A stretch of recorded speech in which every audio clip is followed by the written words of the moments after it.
Okay,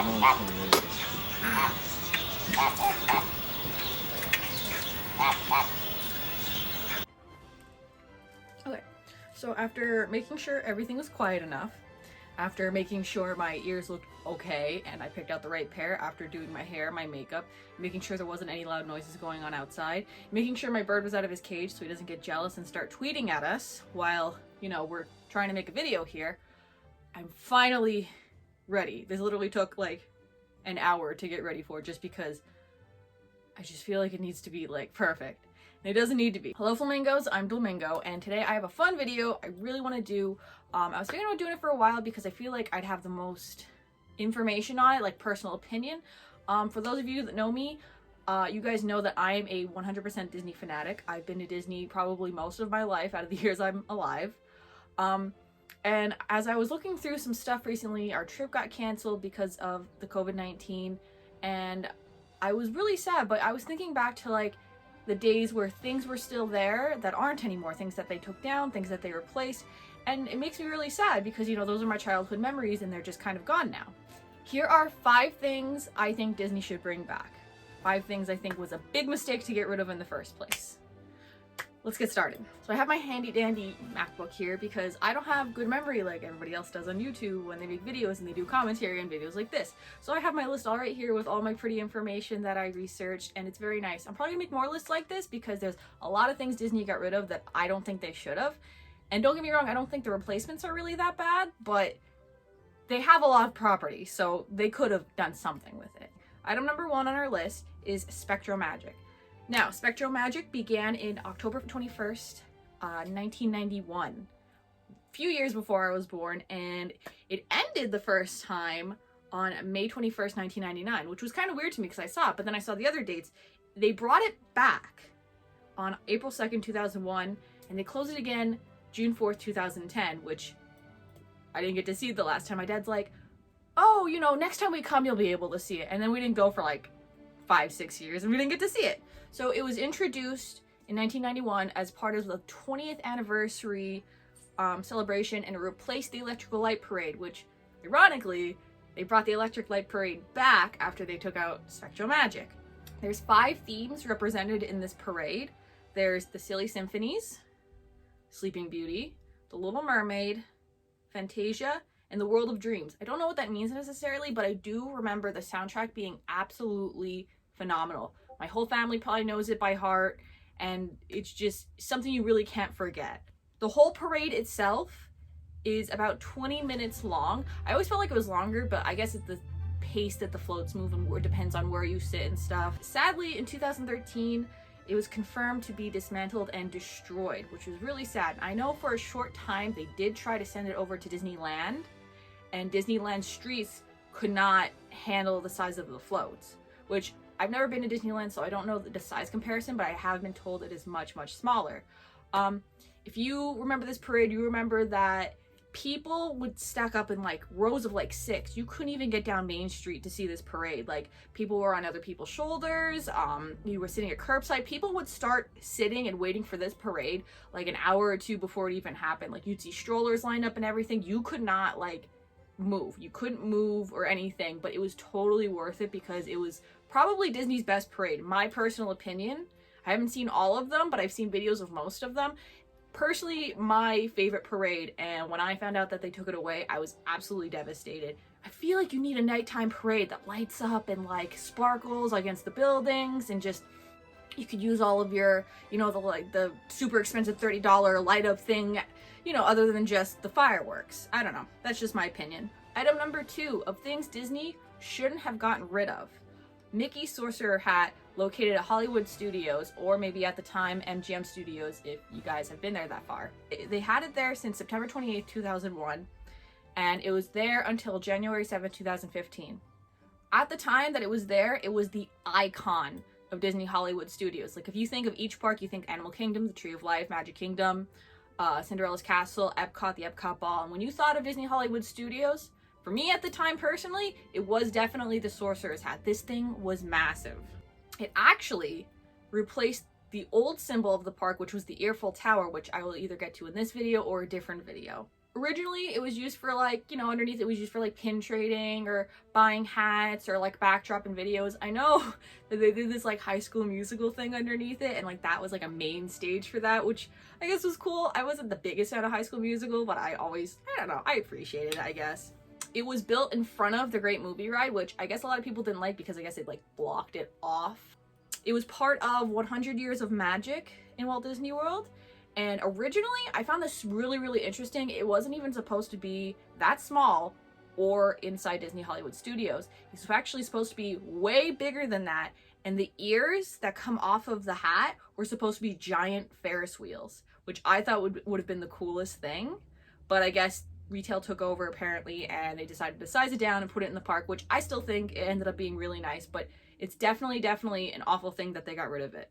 Another part of it that I found really interesting is that underneath it, with the two Ferris wheels on the sides, was supposed to be One Man's Dream. Now, if you've seen One Man's Dream, you know that's a pretty nice little museum that shows like all of Walt's stuff, and I think it would have been a nice placement under there, but they went with the smaller one, I guess. Another cool thing about it is after they dismantled it, they took pieces from it, I guess a piece of Disney they called it, and they made 1,500 pins sold at like $15.95 as a collectible, so you can literally have a piece of it, which that's pretty cool. I haven't seen the pin yet, but I guess I'll post a picture right here to show what they look like. I would love to have one, but they're probably like, what, $300, $400 at this point.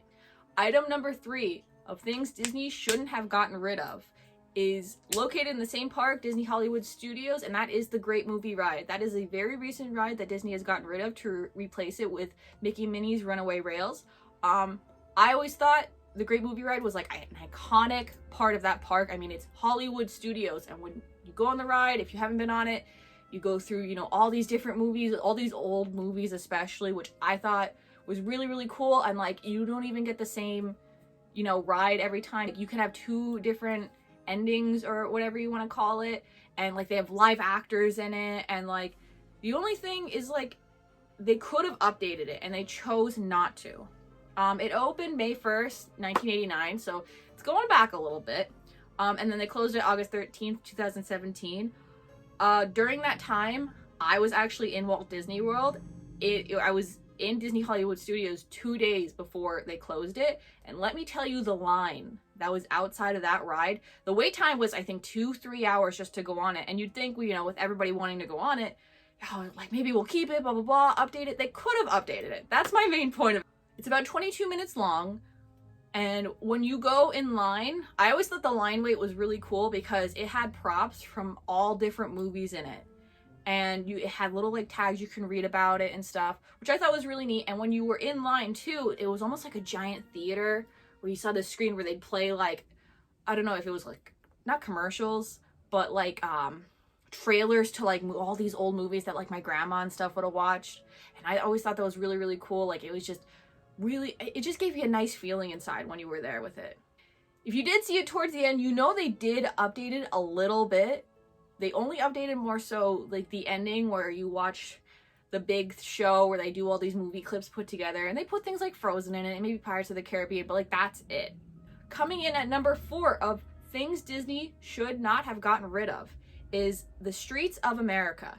Now, you might not know what I'm talking about at first, but if you do remember Disney Hollywood Studios before Star Wars Land, way before Star Wars Land actually, it was a few years ago, the Streets of America opened up May 1st, 1989, and it closed April 2nd, 2016, which is when I guess they were going to start all of their construction on Star Wars Land. It was themed after San Francisco and New York City, which, you know, is apparent within the buildings. It looked like you were walking down like the city street and there was like skyscrapers going up. Like, it gave you that feeling that you were like almost like on a city set, like walking down a city set that they would film on or something like that. You could hear like cars going by, people talking or walking or stuff like that. I thought that was really cool. One of my favorite parts of it was they had a prop like from Singing in the Rain where like there was a lamppost and there's like an umbrella hanging off of it and there's like water coming off the umbrella, and you could like stand there and hold it and stuff like that. I always loved doing that when I went down there. In that area, I think the only thing left really from that area is Muppets 3D, and I'm not gonna get rid of Muppets 3D, that's iconic. But the other things that were there before was like Honey, I Shrunk the Kids, Lights, Motor, Action. I remember when that opened and when that closed. I went there at Christmas time. They had the Osborne Family Lights, which was an incredible sight to see, which they should have got rid of that too, but that's another video. And then they had another ride, the Studio Backlot Tour, which was really, really cool. And the only thing standing there still from that is the Muppets 3D, which is now right next to the opening of Star Wars Land. Item number 5 and last item on our list today is the Earful Tower. I don't believe Disney should have gotten rid of that. The Earful Tower was the original icon of Disney Hollywood Studios, originally at the time called MGM when they sponsored it. I loved the Earful Tower so much. I thought it was really neat. I never knew till today that it was a fake water tower. I always thought it was real, that they'd use it and stuff like that, but it was located where Toy Story Land was, which I never knew. I thought it was just like all the way out and you could just see it from a distance or something. No, it's located where Toy Story Land is. More specifically, it's located exactly where Slinky Dog Dash is, which is pretty cool. There is a version of the Earful Tower in Disneyland Paris, which is pretty cool. I'm glad that they, you know, kept kind of the theme. The tower itself is inspired by a real water tower in Burbank, California, and other water towers that were often on other like movie recording lots, which I thought was really cool when I found out. The Earful Tower opened May 1st, 1989 and closed April 29th, 2016. So I guess getting ready for Toy Story Land and Star Wars Land and stuff. A lot of things I'm seeing with all of these opening dates is they're all like May 1st or 1989 or something like that, which I find really interesting that they did so much like on that date, 1989. Disney got rid of a lot of stuff over the years, but they also got a lot of new stuff to replace it and update it,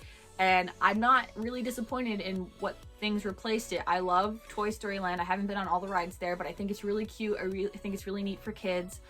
Star Wars Land, I haven't been there yet, but I was literally going to schedule a lightsaber training thing, and I was going to schedule Build Your Own Droid, which is like $300 right off the bat, but I had the money for it and I was ready to do it. I was so excited until our trip got canceled. But Disney knows what they're doing, and I'm gonna kind of trust it.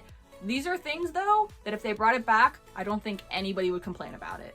100% everybody would probably be very happy with these things. All right, flamingos, thank you for watching this video. If you liked it, leave a like, subscribe, turn on notifications or something. I want to do more Disney videos. Absolutely, that's right up my alley, and it's very easy for me to talk about. You could like it, dislike this video, I don't care. I make these videos for fun, for myself, and for people that enjoy them, I guess. I'll see you guys next time.